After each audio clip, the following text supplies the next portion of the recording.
우리가 레위기서에 있는 말씀을 계속 묵상하고 있습니다. 지난 18장에서는 인간의 그 성욕에 대한 이야기를 함께 나누었고, 또 오늘 우리가 함께 읽었던 본문의 말씀은 일상생활에서 우리의 행동의 지침들, 하나님 앞에 어떤 것이 옳은가, 또 사회생활 하면서 서로가 지켜야 될 여러 규범들을 소개하고 있는 겁니다.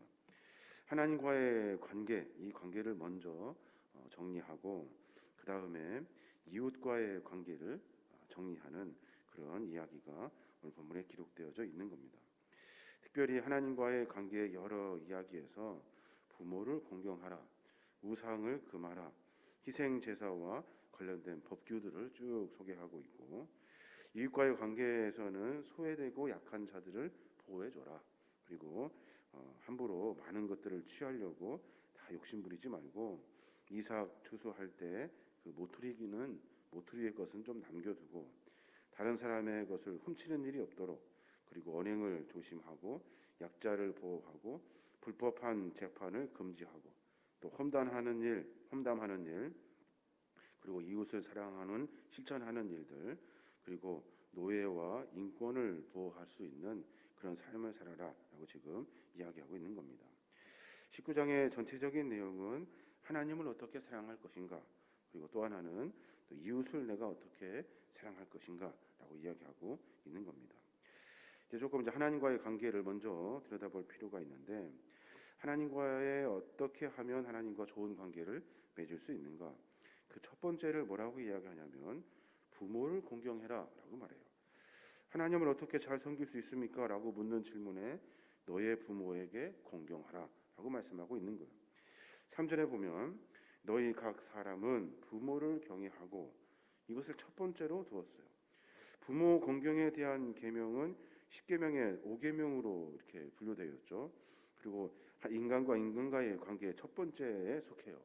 근데 레위기에서는 하나님을 섬기는 첫 번째를 부모를 공경해라라고 권면해주고 있는 거예요. 왜냐하면 부모의 권위가 어디에서 오냐면 하나님으로부터 오기 때문에 그래요. 부모를 공경하는 것은 하나님의 권위를 인정하는 일이기 때문에 그래요. 그 권위에 겸손히 순복하는 행위와 삶을 살 때, 그때 우리가 하나님을 바르게 섬길 수 있다는 거예요. 그래서 바울이 에베소 교인들을 향해서 주 안에서 내 부모를 공경하라 이렇게 계속해서 가르쳐 주었고, 예수님은 또 뭐라고 가르쳐 주셨어요? 그 율법에 그 유대인들이 지켰던 고르반 제도라는 것이 있어요.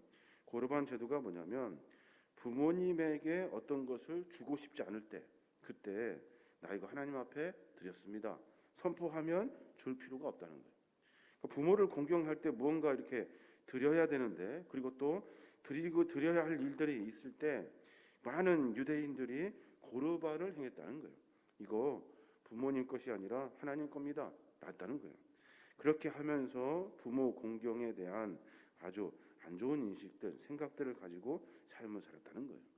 그래서 하나님을 잘 섬길 수 있는 첫 번째 해야 할 일은 너의 부모에게 공경해라 라고 성경은 가르쳐주고 있는 겁니다.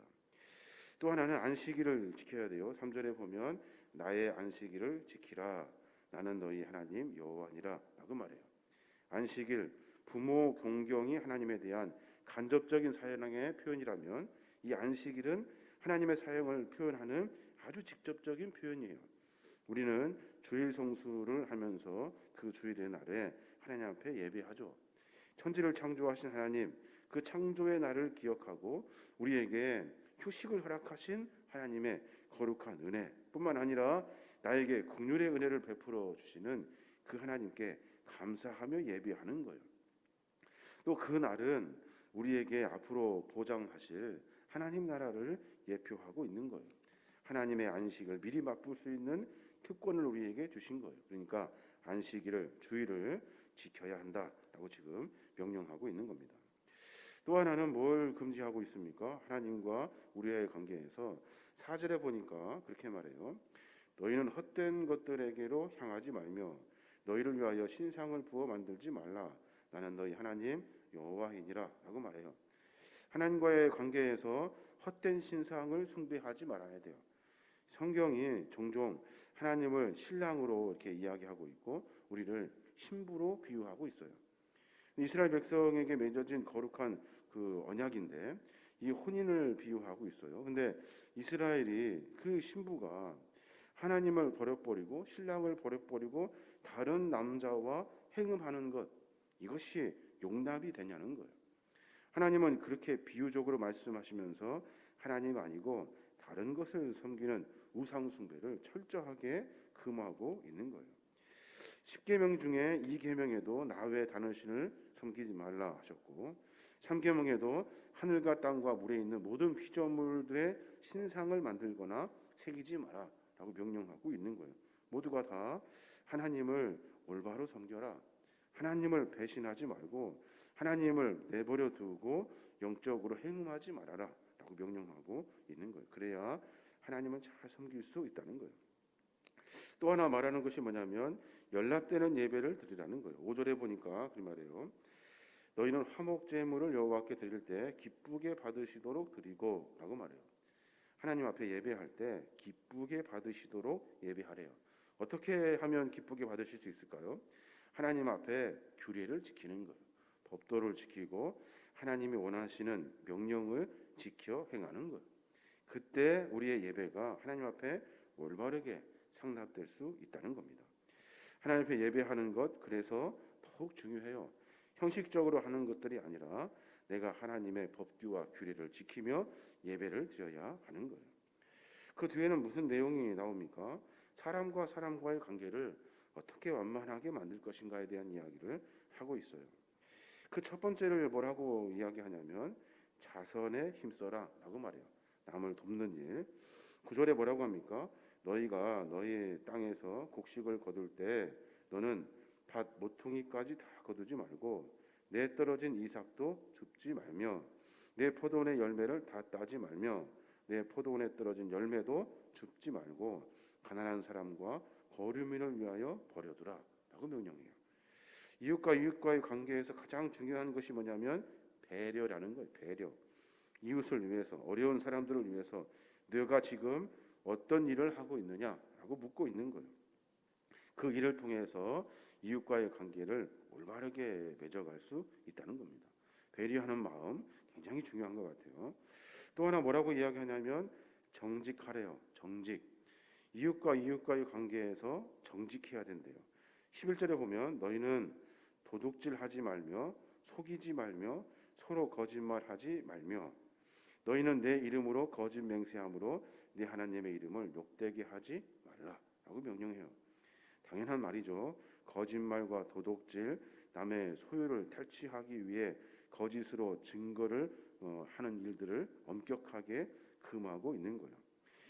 이런 점에서 거짓과 도둑질은 단순히 윤리적이고 부도덕한 일의 차원을 넘어서 신앙적으로도 큰 범죄 행위에 해당하는 거예요.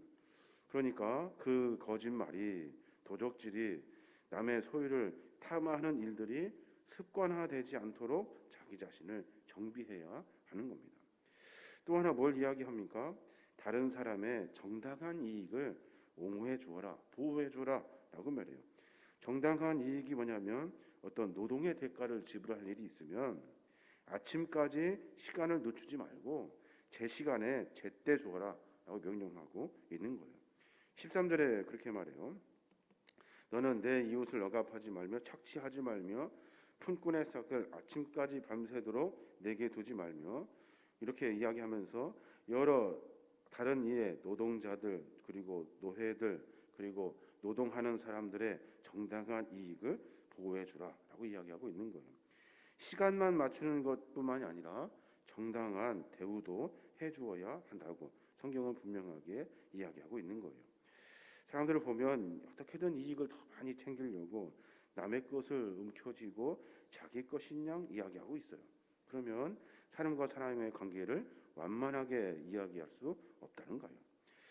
또 하나 뭘 이야기합니까? 공정하게 판결하래요. 공정하게.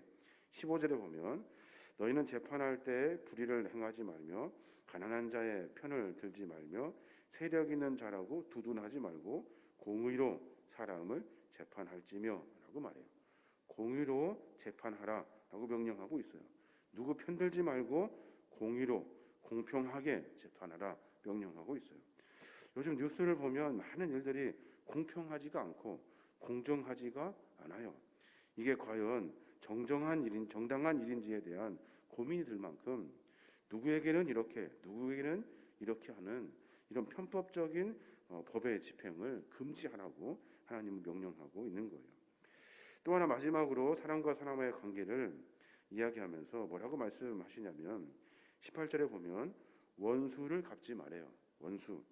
원수를 갚지 말며 동포를 원망하지 말며 내 이웃 사랑하기를 내 자신과 같이 사랑하라라고 명령하고 있어요. 우리는 맨날 원수 갚는 일에 아주 목숨을 다해서 그 일을 완수하려고 하죠. 전쟁도 다 이런 것들 때문에 일어나고 다른 사람과의 관계도 이 원수 갚는 것 때문에 다 무너져 버리고 말아요. 네가 그렇게 하면 나도 그렇게 한다. 너가 그렇게 했으니까 나도 이렇게 한다는 이 생각은 하나님 보시기에 합당하지 않다는 거예요. 원수 갚는 일을 버려야 돼요. 우리는 원수는 누가 갚아주시냐면 하나님이 갚아주시는 거예요. 하나님이 갚아주십시오. 하나님이 공정하게 하나님이 해결해 주십시오라고 맡기는 것이 신앙의 모습이라는 거예요. 어려운 일이죠. 참 어려운 일인 것 같아요. 그런데 맡기고 주 앞에 설 때 주님이 원수를 갚아주시는 거예요. 우리가 여러 이야기를 함께 나누었는데 신앙생활하면서 하나님과 우리의 관계를 어떻게 완만하게 깊은 관계로 이어갈 수 있는가 설명해주고 있어요. 그 첫 번째는 내 부모를 공경하라는 거예요.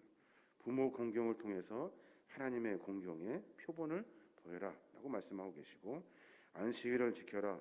헛된 신상, 우상을 만들지 마라. 그리고 하나님께 연락되는 예배를 드려라. 규례를 지켜서 정정하게 하나님 앞에 드리라는 거예요. 주의를 지키고 그리고 여러 절기의 예물을 준비하고 하나님 앞에 올바르게 드려질 수 있는 예배를 드려라. 사람과의 관계에서는 자선하는 일에 힘써라. 다른 사람을 도우려고 하여라 라고 말하고 있고 배려해 주어라 이야기하고 정직해라. 남의 그 이익을 옹호해 주어라. 보호해 주어라. 그리고 공정하게 판결해라. 그리고 원수를 갚지 마라. 원수를 사랑해 주어라 라고 이야기해 주고 있는 겁니다. 참 여러 가지 일들을 보면 지킬 수 없는 일들이 참 많습니다. 왜 그렇습니까? 내가 내 자신의 욕심 또 내 자신의 분과 한으로 살기 때문에 그래요. 내가 내 안에 있는 것을 해결하려고 다른 사람들을 해코지하려고 하는 일들 인간의 기본적인 습성이기 때문에 그래요. 사랑하는 여러분, 우리의 삶 모습 가운데 그러한 것을 다 꺾어내고 믿음과 신앙 안에서 하나님의 말씀으로 다시 서야 될 줄로 믿습니다. 그때 하나님과의 관계 그리고 인간과의 관계 이 모든 것들이 완만하게 해결되어서 더 깊은 하나님의 은혜를 누릴 수 있게 되는 줄로 믿습니다. 오늘 하루 가운데 그런 고민이 있었으면 좋겠어요. 내가 하나님과의 관계에서 부족한 것이 무엇인가 한번 생각해보고 또 사람과의 관계에서 내가 혹시 놓치고 있는 것 혹시 나도 모르게 내 습관적으로 되어지는 일들이 혹시 있는가 다시 한번 점검해보고 다른 사람들을 함께 하나님의 나라를 만들 수 있는 믿음의 동역자로 또 하나님을 섬기는 데 있어서 부족하지 아니하도록 우리의 신앙과 믿음을 정비해야 될 줄로 믿습니다. 오늘 하루 가운데 그런 고백으로 말미암아 더욱더 성숙하는 우리 모두가 되시길 주님의 이름으로 축원합니다.